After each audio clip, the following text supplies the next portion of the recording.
Avui comencem parlant amb Anaïs Darder, la tenim ja així a plató. Anaïs, benvinguda. Muchas gracias. Ella és educadora de criança respectuosa, també cooperant internacional pels drets de la infantesa, amb una trajectòria llarguíssima en aquest sentit. Anaïs, un plaer tindre't així amb nosaltres. Igualmente estar aquí con vosotros. M'agradaria, en primer lloc, que definirem què és la criança respectuosa, perquè tu en xarxes socials tens este Instagram, Mama de Plutón, on tens moltíssims seguidors i on crees contingut al respecte de la criança respectuosa. Com la definiries? Pues la crianza respetuosa, tristemente diría que es una forma distinta de educar, porque es una forma de educar sin violencia. No significa que los niños hagan lo que quieran, que es lo que muchas veces me dicen, es nunca decirles que no o no ponerles límites. Para nada, es poner límites, pero ponerlos de manera respetuosa. Igual que tú me pondrías un límite poniéndote tajante y firme, pero de forma amable, pues haríamos lo mismo con los niños. Se trata de no tratar a tu hijo como no tratarías al vecino, por ejemplo. A un vecino no le pegarías, o a un vecino no le gritarías. Pues se trata de hacer lo mismo, poner límites desde el respeto, siempre de forma firme, pero con amor. ¿Y cómo comienza este proyecto de Mama Plutón? Pues en realidad me he dedicado muchos años a trabajar con niños y ya desde hace muchísimo tiempo me di cuenta de que la crianza, la forma de educar que realmente funcionaba especialmente con niños con muchos traumas era desde el respeto y desde el amor. Y ya la maternidad, pues imagínate, lo exacerbó todo. Has dit que has estat molt de temps treballant en xiquets i xiquetes. Hem dit a l'inici que tens una llarga trajectòria en cooperació internacional. Em digueries, quan ens presentàrem, que fins i tot havies obert orfenats, i has estat en molts països. Conta'ns un poc. Bueno, me he dedicado durante 2 décadas a la cooperación internacional de emergencia especialmente.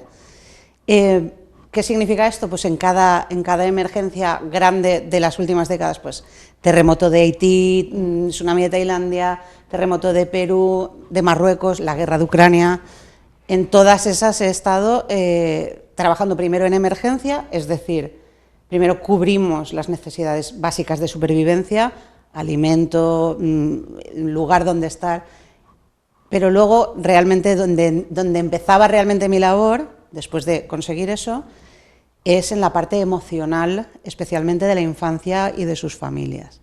Porque tú imagínate, los niños tras un trauma grande, sí, vale, le das un plato de arroz, pero es que no es eso lo único que necesita. Muchas veces en cooperación internacional nos centramos tanto en que sobreviven, ojo, que es lo más importante, pero no se hace lo que viene después, que es, para mi gusto, tan importante o más. Hi ha alguna experiència de totes eixes que destaques per damunt de les altres perquè te va colpir, perquè te va sorprendre, perquè la recordes amb especial, no sé, impresión? A ver, es que cada emergencia es distinta. Entonces, en Haití, por ejemplo, yo siempre digo que si el infierno existe, se parece a Haití. O sea, Haití fue lo más bestia y lo más duro que he visto en mi vida, gente matándose por la calle. O sea, era algo muy, muy, muy exagerado. Y obviamente pues la situación que viví allí, he visto muchas cosas después, pero aquello me impactó poderosamente.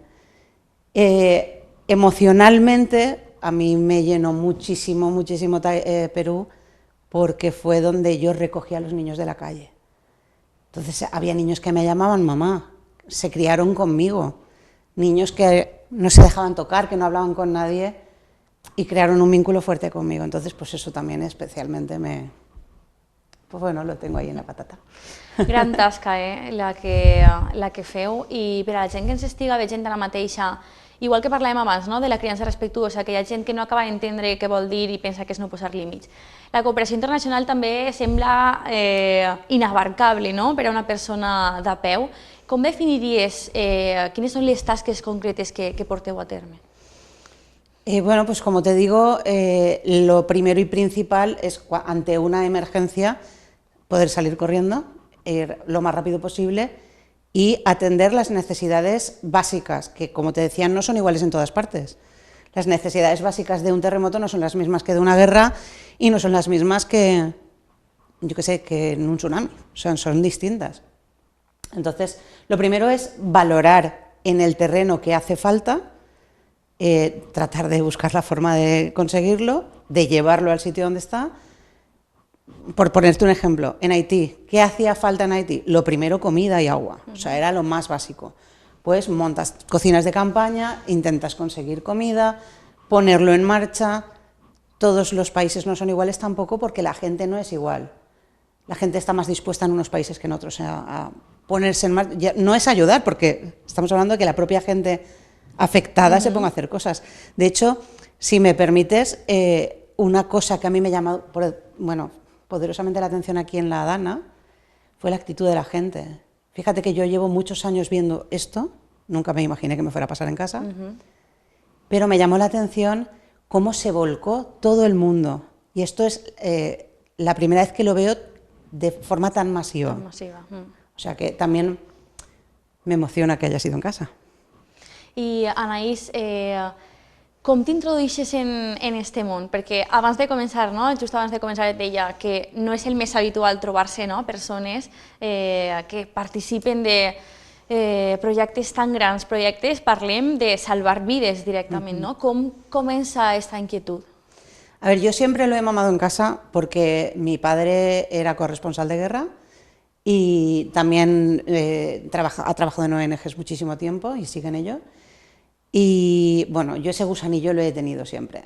A los 11 años ya me metí en Cruz Roja, que me dijeron, ¿dónde vas? Yo era la mascota de ellos. En realidad tenía muchísimas ganas de hacer cosas y yo ahora lo pienso y con 11 años pues tampoco podía hacer mucho, ¿no? O sea, ellos me llevaban detrás, arriba y abajo y bueno, pues muy pacientemente, porque era una niña que tenía muchas ganas de hacer cosas. Y ya a los 18 años dije, se me queda pequeño el mundo. Y me fui a vivir a Turquía y allí es realmente donde empecé a ver que todo lo que yo ya había visto en fotografías o que había visto, pues como todos podemos tener en contacto, empecé a verlo en la realidad, que habían necesidades reales y que, bueno, que a lo mejor podía hacer algo por el mundo.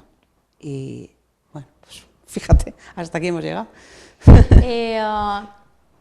Turquia, 18 anys, no? Una persona que arriba amb 18 anys a un país nou, i d'ahir com fas el vot a, no sé, a arribar a Haití, a arribar a Perú, a arribar a tots estos països? Desde luego, solo no lo puedes hacer, esto tienes que hacerlo a través de una ONG, porque si no sería imposible. O sea, creo que últimamente, en los últimos años, hay una crisis de fe, quizá, en las ONGs. Sí. Y es verdad que hay algunas ONGs, pero como algunas empresas o como algunas personas que a lo mejor no son honestas. Pero la gran mayoría hacen una labor brutal y sin esa labor habría mucha gente que no lograría sobrevivir. Entonces, yo lo que diría es que la gente haga un voto de fe y también de investigación. O sea, no al primero que te llegue con una carpeta no hay que darle dinero, pero pues sí investigar. Todos en nuestro entorno tenemos a alguien que conoce a alguien o que está en algún sitio y, oye, vale la pena echar un cable a los que están alrededor. De hecho, también te diré una cosa.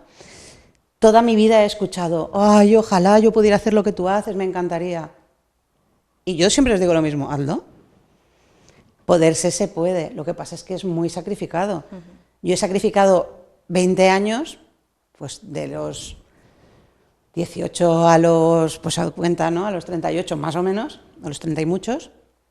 Y bueno, y sigo yéndome, yo tengo un niño pequeño y me voy varias semanas y bueno, él sabe dónde voy y me hace una bolsa con juguetes para llevárselo a los niños que saben que lo necesitan. Pero yo, claro, he sacrificado pues, las farras de irte de fiesta a la discoteca, yo todo eso no lo he hecho. No lo he hecho de menos, me gusta mi vida, pero a veces no es tan bonito. No es tan bonito como llegar y hacerse una foto. No tienes días libres. O sea, tú no puedes estar en Haití trabajando en un campo de refugiados y decir, pues el domingo yo de vacaciones. Descanso. No existe eso, ¿no? Entonces, pues es muy bonito, pero también es muy sacrificado. Has parlat de la resposta massiva, no? Davant la catàstrofe de la Dana del passat 29 d'octubre del 2024. Quan això passa, com tu deies, a casa, no? Que moltes vegades vegem els conflictes tan lluny i en aquest cas no ha sigut, òbviament, un conflicte armat, no parlem d'això, però sí de desastres naturals, com els en els que tu has treballat, no? En altres països. estic segura que quan arriba aquest moment sents la necessitat també d'ajudar així a casa. Aquí lo llamativo quizá fue la sensación que tuve, porque la sensación fue de seguridad, sé lo que tengo que hacer. Y te digo que es curioso porque cuando llego a la zona, que mi hijo va al colegio Catarroja, su colegio destrozado, todos nuestros amigos con una situación, pues eso, que la que todos conocemos, me llama la atención que está por encima la parte profesional de la parte personal. Me impacta, pero es en plan, sé lo que hay que hacer. Había un descontrol brutal, ese descontrol se mantiene durante mucho tiempo, y no vamos a entrar en política, bastantes debates de este tema ha habido. Jo també recordo aquesta desorganització al principi en coses tan xicotetes com la gent volia ajudar i jo, per exemple, en el meu poble anava a ajudar a organitzar roba, n'hi havia tantes i tantes tones de roba que era imposible clasificarla. Y claro, realmente ropa no hacía tanta falta, porque quien perdió las casas normalmente perdió la parte de abajo, tú el armario lo tienes en la habitación. Entonces, realmente ropa no hacía tanta falta. Esa descoordinación hizo que también la ayuda se ralentizara. Hubo muchos problemas logísticos. Yo al principio estuve ayudando a traer material y ya te digo, no voy a entrar en política, pero era muy complicado. En el momento en el que ya empieza a llegar la ayuda, pues a partir de la semana más o menos, yo me di cuenta de que yo era mucho más productiva haciendo lo que sé hacer que haciendo eso, o que cogiendo una pala. Había mucha gente cogiendo palas en ese momento, afortunadamente.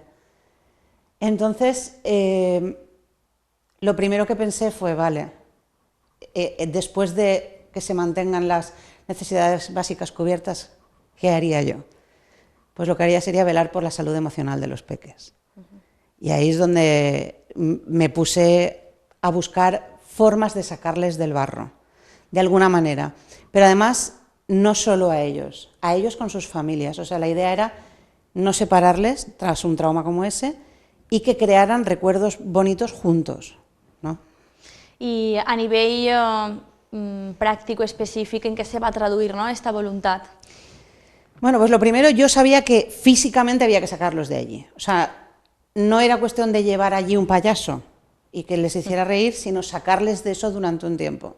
Y esto lo hemos visto, a lo mejor te suena pues los niños saharauis que se vienen cada año a Valencia, o ucranianos cuando pasó lo de Chernóbil, era sacarlos del entorno. Pues en este caso había que hacer lo mismo.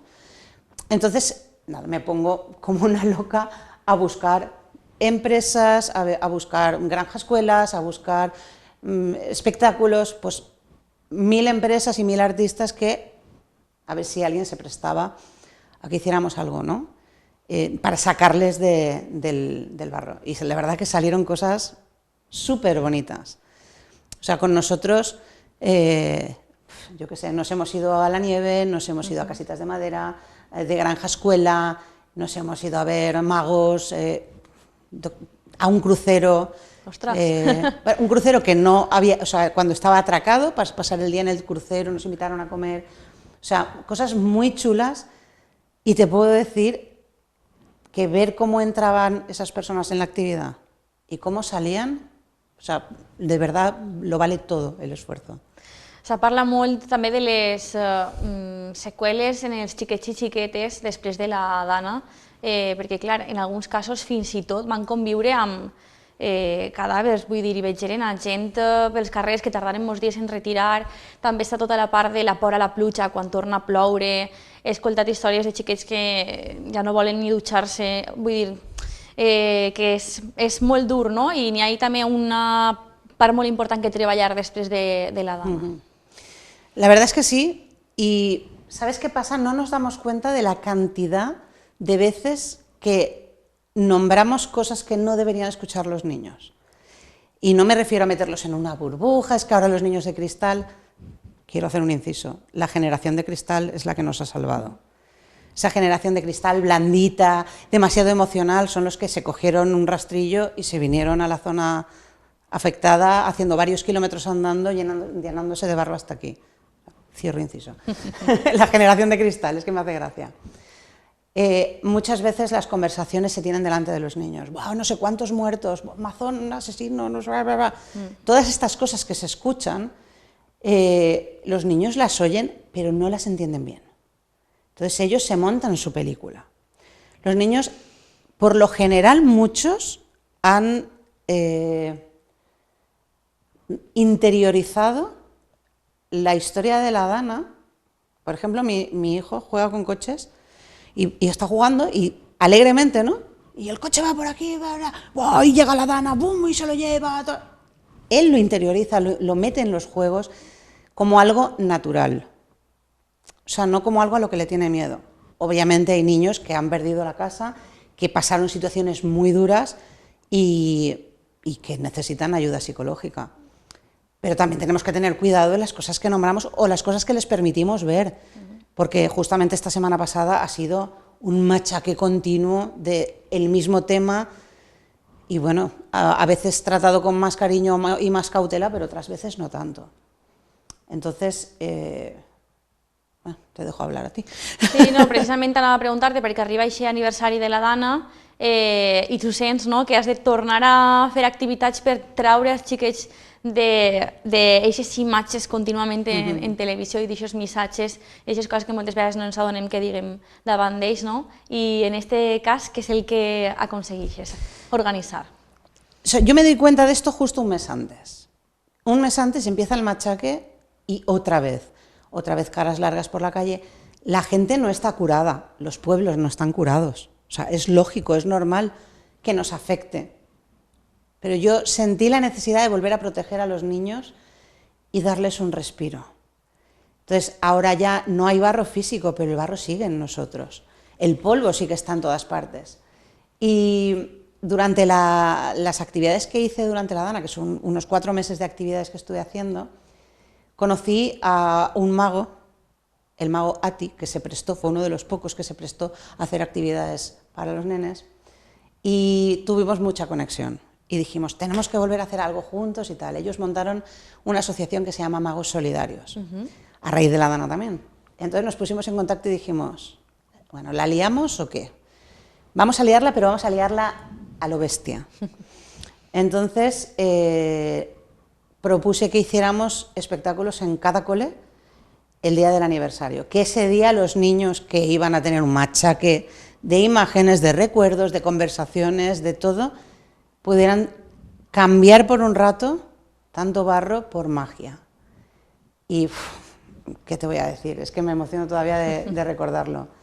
Fue increíble, maravilloso, muy, muy emocionante. Llegamos a más de 5.500 niños. Que se dice pronto. Que se dice pronto. 60 pases de magia en 20 coles distintos, 8 magos, que casi me los cargo a los pobres haciendo tantos pases, pero fue muy guay, todos, bueno, de forma altruista y con todo el corazón. La verdad es que fue muy bonito y muy emocionante. Entenc que recorrereu diferents col·legis de les zones afectades. Efectivamente. Estuvimos, pues, Alfafar, Sedaví, Beniparrey, Catarroja, todos los de la zona Benetús, el Massanassa, todos esa zona, ojalá hubiera podido abarcar más. Pero bueno, sí, 5.500 niños logramos que ese día pudieran desconectar de eso y sus risas. De hecho, te diré una cosa que me llamó la atención y que luego lo hablaba con ellos. Los más mayores, pues piensa que lo hicimos hasta 16 años, pues de entre 12 y 16 los niños se lo toman todo un poco más a guasa, ¿no? Y como que no le prestan atención al mago porque eso es de niños y tal. Ese día el ambiente era maravilloso, lo que se palpaba. Yo creo que estaban todos un poquito sensibles por el tema y creo que quienes más los disfrutaron fueron los mayores, de hecho. O sea que fue muy xulo, muy xulo. Se nota, no?, en la il·lusió que parles del projecte. Per anar tancant l'entrevista, encara que bueno, jo estic disfrutant molt escoltant-te, sí que m'agradaria fer secció de missatges finals, no? Sempre m'agrada acabar mirant al futur, com dèiem a l'inici de l'entrevista, a través de Mama Plutón, no? Tu continues generant contingut al voltant de la criança respectuosa, de tindre cura de com dir-ho, de la salut emocional, no? Dels més menuts, acompanyar a les famílies, pensar en ells davant dels desastres. Quin missatge llançaries de cara a la importància de posar els xiquets i xiquetes també en el centre de les polítiques, no? I de les accions que fem com a societat? ¡Wow! Una pregunta muy completa. A ver, pienso que todo empieza en casa. Entonces, a la gran mayoría de nosotros nos han educado de una forma que cuando tenemos hijos nos damos cuenta que queremos hacerlo distinto. O sea, todos nosotros, todos los que nos están escuchando ahora, si tú piensas en algo que cambiarías de cómo hacían contigo, pues que me castigaban y con lo que más me dolía, o sea, hay que pensar en qué padres te habría gustado tener para intentar parecerte lo más posible a eso. Nunca va a ser perfecta la maternidad o la paternidad, somos perfectamente imperfectos, pero sí que la meta debería ser intentar hacerlo diferente en esas cosas, sobre todo, que no nos gustaron, ¿no? O sea, no hagas con los demás lo que no te gustaría que hicieran contigo. Entonces, lo que diría es que si no tienes muy claro cómo hacer, si estás saturado de tu maternidad o de tu paternidad y pues no tienes armonía en casa, que busques ayuda. Y ya no digo que me contacten a mí, yo fenomenal, quien quiera que le ayudo, pero que busquen ayuda, porque hay ayuda. Antes no había, antes, vamos, tenías que hacerle caso a lo que decía el pediatra y a lo mejor el pediatra no tenía ni idea de cómo criar. O sea, sabía cómo curar la laringitis, pero no sabía cómo educar. Entonces, eso por un lado.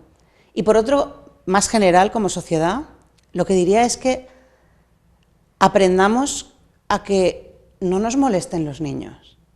O sea, yo he viajado en un avión con mi hijo cuando era más pequeño y ir con el bebé en brazos y los que van a subir al avión mirarte como, que no me toque al lado. Pues es que si no tenemos niños no avanzamos como sociedad. És un gran debat, eh? Jo he vist Claro. que quan arriba l'estiu torna el debat de si estan bé els hotels només per adults, si està... Bueno, tot este tipus de qüestions. A ver, que obviamente cada uno puede decidir dónde estar, cómo estar. Lo que no podemos hacer es que los niños molesten en todas partes. Son ciudadanos de segunda.